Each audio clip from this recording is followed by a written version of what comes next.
আমরা রুটি তো খাই, রুটির মানে খাই, আমাদের পেট ভরাতে হবে। রুটিটা ভালো হচ্ছে, কার্বোহাইড্রেট ভরপুর আছে। আর আমাদের ভারতের সংস্কৃতিতে ভাত রুটিটা হচ্ছে রোজের খাবার।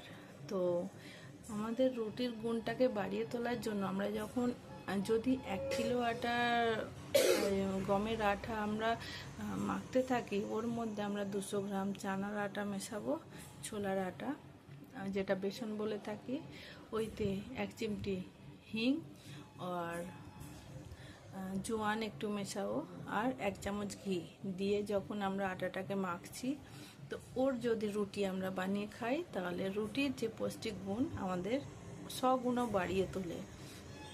আমাদের পাচনও খুব ভালো হয়, শরীরে গিয়ে পুষ্টিক গুণটা শরীরে ভালোভাবে দেয়, ছড়ায়, আর আমাদের শরীরটাকে তাজা স্বাস্থ্য করে, সুস্থ করে আর এনার্জেটিক করে।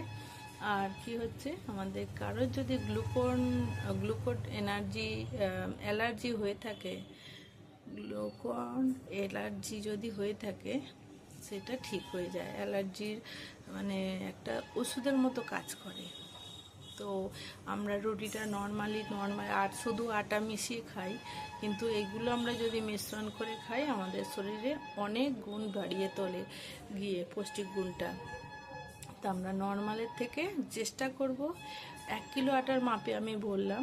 এবারে যদি ওটা 1 কিলো আটাতে 200 গ্রাম ছোলার পাউডার মানে বেসন, তাহলে আমরা যদি কম আধা কিলো নিই, তাহলে 100 গ্রাম নেব। তো এইভাবে আমরা হিসাব করে একটা মাপ করে নেব। 1 চামচ থেকে 2 চামচ ঘি দিতে পারি, আর 1 চিমটি হিং, জোয়ান 1 চিমটি। তো এরকম করে আমরা মিশ্রণটা বানিয়ে সেন্ধা নামকটা মেশাবো, তাহলে আমাদের পুরোটাই টেস্টিও হবে আর পুষ্টিক গুণটা রুটির বাড়িয়ে তুলবে। তো এটা আমার ছিল জানকারি। যদি ভিডিও ভালো লেগে থাকে লাইক করবেন, কমেন্ট করবেন, সাবস্ক্রাইব করে রাখবেন। আলাদা আলাদা তথ্য নিয়ে আবার আমি হাজির হব। এখনের মতো বিরাম নিচ্ছি। নমস্কার।